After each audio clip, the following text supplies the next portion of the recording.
அன்பார்ந்த தோழர்களே, உலகம் முழுவதும் உள்ள அனைத்து கம்யூனிஸ்டுகளுக்கும் இதே நாயகனாக ஒரு புரட்சி விடிவெளியாக திகழ்கின்ற அன்பு தலைவர் தோழர் ஃபிடல் காஸ்ட்ரோ அவர்களுடைய 100வது பிறந்தநாள் நூற்றாண்டு விழாவை இன்று நாம் இந்திய ஐக்கிய கம்யூனிஸ்ட் கட்சி எம்கேயினுடைய அலுவலகத்திலே மிக எளிமையாக கொண்டாடினோம். எளிமையை விரும்பிய தலைவன் தன்னுடைய உடல் எரியூட்டப்பட்ட இடம் கூட மக்களுக்கு தெரியப்படுத்த வேண்டாம் என்ற அளவிலே மிக எளிமையாக வாழ்ந்த தலைவன். உலகம் முழுவதும் உள்ள மக்களை நேசித்தான். உலகம் முழுவதும் உள்ள மக்களுடைய புரட்சி, அனைத்து மக்களும் புரட்சி செய்ய வேண்டும், அனைத்து நாடுகளும் விடுதலை பெற வேண்டும், அனைத்து நாடுகளும் ஏகாதிபத்திய சுதந்திரத்திலிருந்து விடுதலை பெற வேண்டும் என்று நினைத்த தலைவன் தான் மிக எளிமையாக வாழ்ந்தான், எளிமையாக மறைந்தான். அந்த தலைவனுடைய பிறந்த நாளை நாங்களும் எளிமையாக இந்திய ஐக்கிய கம்யூனிஸ்ட் கட்சி எம்கேயினுடைய தமிழ்நாடு மாநில குழுவின் சார்பாக மிக எளிமையாக கொண்டாடுகின்றோம். ஆனால் எங்களுக்கும் ஒரு திட்டம் ஒன்று உள்ளது. மிக பெரிய அளவிலே, மிக பகிர்ந்துபட்ட அளவிலே ஃபிடலுடைய நூற்றாண்டு விழாவை கொண்டாடுவது என்ற ஒரு முடிவை எடுத்துள்ளோம். அதை எதற்காக என்றால், குறிப்பாக சொல்ல என்றால், ஃபிடலுடைய நூற்றாண்டு விழாவை கொண்டாடுவது என்பது மட்டுமல்ல அதன் நோக்கம்.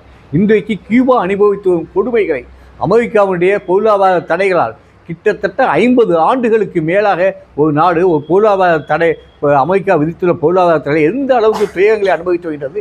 அந்த நாட்டு குழந்தைகளுக்கு உணவில்லை, குழந்தைகளுக்கு பால் இல்லை, பசித்த வயிறுகள் நிரம்பினருக்கு வழி இல்லை. இத்தனையும் அமெரிக்காவுடைய பொருளாதார தடையினால். சுகர்கேன், டொபாக்கோ, கரும்பும் புகையிலும் மட்டுமே விளைவிக்கக்கூடிய ஒரு தேசத்திலே இந்த உணவுப் பொருளுக்கு எங்கே போவார்கள்? அன்றைக்கு சோவியத் யூனியன் இருந்த வரைக்கும் அவர்களுக்கு உணவுக்கு சோவியத் யூனியன் ஏற்பாடு செய்தது. மற்ற அனைத்து வசதிகளுக்கும் சோவியத் யூனியன் ஏற்பாடு செய்தது. ஆனால் சோவியத் யூனியனுடைய வீழ்ச்சிக்கு பின்பாக உண்மையிலே வருத்தப்படக்கூடிய நிகழ்வு என்றால், எந்த நாடும் அவருக்கு அமெரிக்காவுக்கு பயந்து உதவி செய்ய முன்வரவில்லை. ஆனால் மன்மோகன் சிங் காலம் வரை, அதற்கு முன்பாக இந்திரா காந்தியினுடைய காலமாகட்டும், அதன் பின்பாக ராஜீவ்காந்தியினுடைய காலமாகட்டும், அதன் தொடர்ச்சியாக மன்மோகன் சிங் காலமாகட்டும், இவர்களுடைய ஆட்சி காலம் வரை கியூபாவுக்கு வேண்டிய உதவிகளை தன்னால் இயன்ற அளவுக்கு இந்திய அரசாங்கம் செய்துள்ளது என்பதையும் நாம் இந்த இடத்திலே அந்த தலைவர்களுக்கும் நன்றியோடு நாம் இதை மக்களிடம் எடுத்து கடமைப்பட்டுள்ளோம். அதே சமயத்தில் இன்றைக்கு கியூபாவில் மின்சாரம் இல்லை.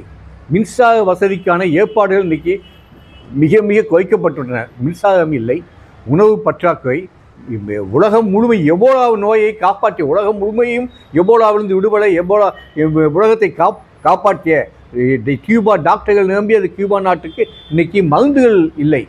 அந்த அளவுக்கு கொடுமையான நோய்வாப்படும் குழந்தைகளுக்கு கூட மருந்து கொடுக்க முடியாத சூழல் இந்த அமெரிக்காவுடைய பொருளாதார தடையினால் ஏற்பட்டுள்ளது. அமெரிக்காவுக்கு பக்கத்தில் ஒரு சின்னஞ்சிறு நாடு, அந்த நாட்டின் மீது ஒரு கம்யூனிஸ்ட் நாடு என்ற ஒரே ஒரு காரணத்துக்காக இத்தகைய பொருளாதார தடையை விதித்து கியூபாவையே அழித்துவிட வேண்டும் என்ற நோக்கத்தோடு அன்றிலிருந்து இன்று வரை, கென்னடி காலம் தொடங்கி இன்றைக்கு ட்ரம்ப் காலம் வரை அமெரிக்க ஏகாதிபத்தியம் தொடர்ந்து முயற்சி செய்து வந்தது.